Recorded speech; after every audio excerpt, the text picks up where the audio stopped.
Mudah-mudahan nanti lumayan bagus hasilnya.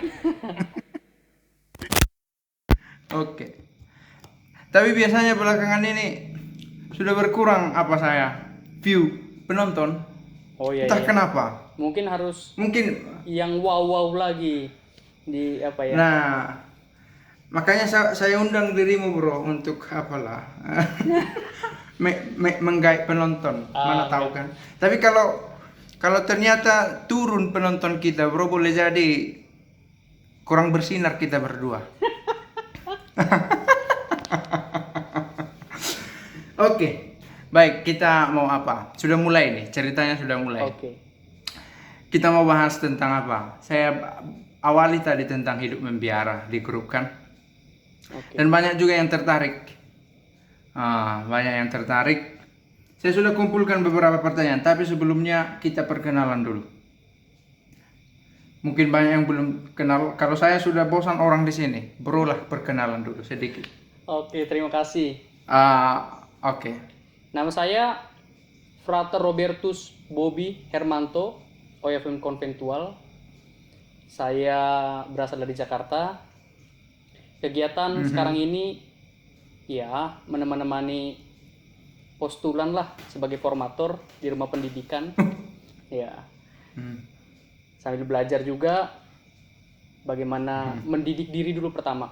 Setelah itu baru ya belajar untuk menemani lah saudara-saudara muda supaya mereka itu lebih semangat untuk menjalani panggilan. Jadi setelah menyelesaikan seluruh pendidikan di sekolah setingkat, saya ditempatkan oleh para pimpinan di sinilah untuk sekedar menemani mereka begitu. Itu aja. Apakah konventual cukup populer di Jakarta? Di Jakarta, Berapa paroki? di Jakarta ini satu paroki. Kalau dibilang populer ya Satu. belum, ya belum. Tapi bahwa ada karya di sana benar. Ya, tempatnya di Paroki Santo Lukas Sunter. Ya, Paroki Santo Lukas Di Sunter. paroki Santo Lukas Sunter. Sunter ya, Jakarta. Dan tahun tahun berapa dirimu masuk konventual, bro? Saya Tahun masuk 2000. ke konventual itu tahun 2009. Ya, jadi setelah lulus SMK, saya SMK lulus sekitar 3 bulan lalu coba daftarkan diri, ternyata diterima juga. Baru tahu saya SMK kamu. Ya, SMK akuntansi dulu. Jurusan apa, bro? Jurusan Jurusan apa? akuntansi. Jurusan akuntansi ya. Oke lah, nanti kami akan pikir-pikir menyekolahkanmu untuk. Masalahnya passionnya nggak kesana pula. Kenapa, bro? Passionnya nggak kesana pula saya. Oh, jadi oke. Oke. Ada satu di sini pertanyaan menarik. Yuk. Simple tapi tidak mungkin kita tidak duga itu sebuah pertanyaan, tapi itu realitasnya. Apa beda frater dan bruder katanya? Saya ingatku konventual tidak pakai term bruder ya? Iya. Atau terminologi ya. Bedanya. Kalau oke, silakan bro yang jawab. Dari linguistik juga ya. Linguistik juga mungkin isi pengertian ya pemahaman orang.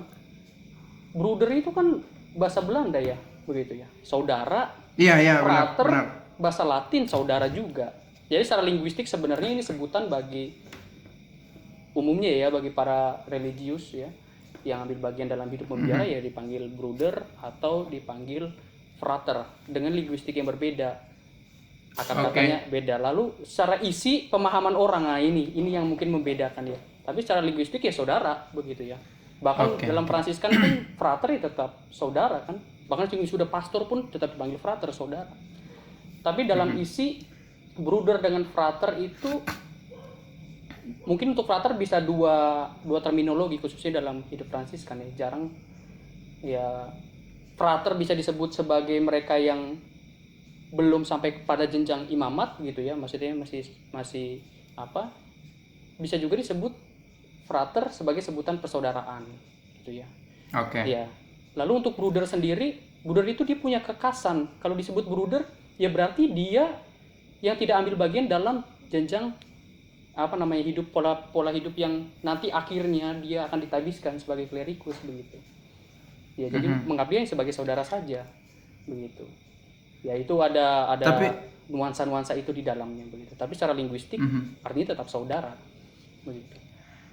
Tapi ada dugaan saya bro ya, karena konventual datang ke Indonesia dari Italia ya, Iya. dan Fratello oke lah. Tapi Kalau awalnya Belanda loh. Kapusin Belanda kan? Iya, awalnya Belanda juga. Dulu di Bogor ya. Misi kedua, Oh ya? iya, waktu pertama datang ke Indonesia justru konventual misionaris Dari pertama Belanda? itu dari Belanda. Dia bermisi di Bogor. Iya. Gagal. Dalam sejarah. Iya, dalam arti tertentu kurang berkembang karena memang tujuan utamanya tidak bisa juga katakan gagal ya, bahwa ada juga benih-benih pribumi yang akhirnya ambil bagian dalam hidup konventual. Tujuannya juga bukan untuk apa ya, untuk meluaskan ordo, tapi untuk membantu waktu itu Vikariat Apostolik yang ada di ya. Baru yang kedua masuk ke Sumatera, betul. Ya para misionaris Italia lah yang berbagian. Yang Italia ya. Iya. Jadi ada hal yang menurut kita sudah biasa ya, orang belum familiar. Dan saya pikir saya sendiri pun baru setelah saya di Sinaksak kenal bertetangga dengan konventual. Sebelumnya ada saudara kita OFM Conf katanya tidak tahu menau saya tentang itu kan begitu. Nah, saya pikir orang pun selalu itu ditanya, mungkin versi bro lah, coba terangkan dulu ketiga ordo. Ketiga ordo ya, ordo pertama, kedua, ketiga. Ya, saya biasa sudah buat, tapi terus ditanya orang. Menjelaskan tentang itu saya senang sekali karena memang bro, coba jelaskan. Saya mendalami juga tentang ini, ya supaya dalam arti tertentu agak sedikit jelas lah. Walaupun di sana sini tetap bercampur ya, dari yang hal objektif dengan yang subjektif gitu. Dari catatan sejarah yang coba saya dalami dalam karya ilmiah saya waktu kemarin di STT begitu ya. Fransiskus yang menganggap miskin dirinya, menganggap diri kecil, tidak berguna, bahkan dia mengatakan dirinya bodoh, ternyata dia itu menginspirasi banyak orang untuk mengikuti dia. Maka sungguh luar biasa. Dia sungguh menggenapi apa yang dikatakan Tuhan kan, bahwa bukan kepada orang bijak dan pandailah misteri kerajaan Allah disingkapkan, tapi kepada orang yang rendah hati, yang miskin dan bodoh seperti Fransiskus ini. Nah, karena begitu besar tokoh ini, maka banyak orang mau mengikuti dia, gitu ya. Mulailah terbentuk kelompok pertama, ya dengan 12 saudara itu, dan muncul komunitas awal yang disebut sebagai komunitas kecil Rifortoto ya, di lembah ya Rifortoto. Ini komunitas awal begitu.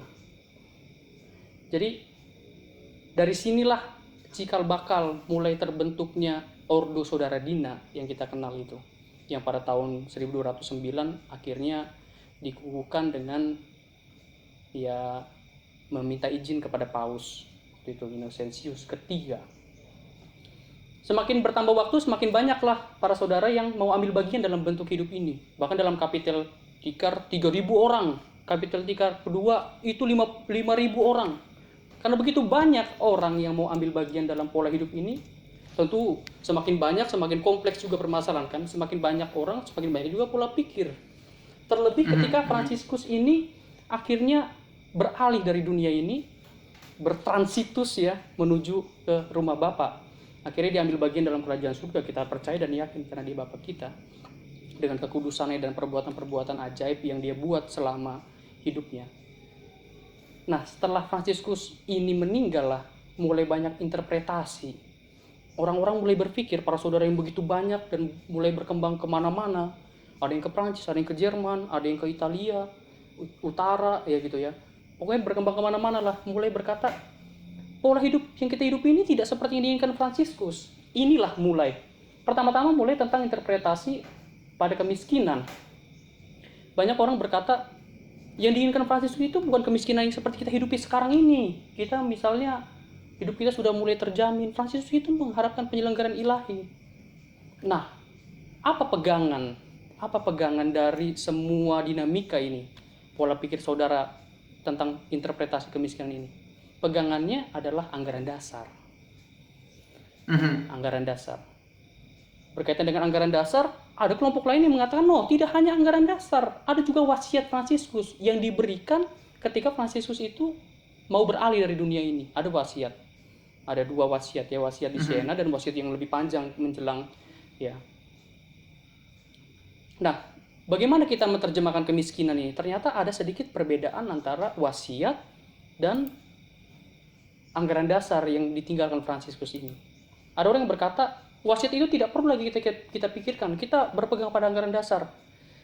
Ada juga yang mengatakan ya dua-duanya. Ada juga yang mengatakan ya hanya anggaran dasar saja. Ini pertentangan ini.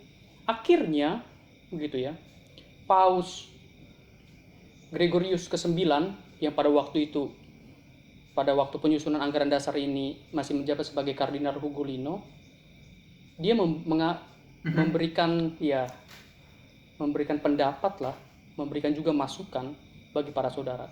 Dia berkata, sayalah yang membantu Fransiskus ketika Fransiskus itu mau menyusun anggaran dasar. Saya tahu apa maksud yang Fransiskus inginkan tentang penterjemahan dari kemiskinan yang mau dia bangun itu. Dan kalian harus mengingat, sebelum Fransiskus itu pergi, Fransiskus itu mempercayakan ordo ini. Waktu itu kan Fransiskus sudah mulai sakit ya.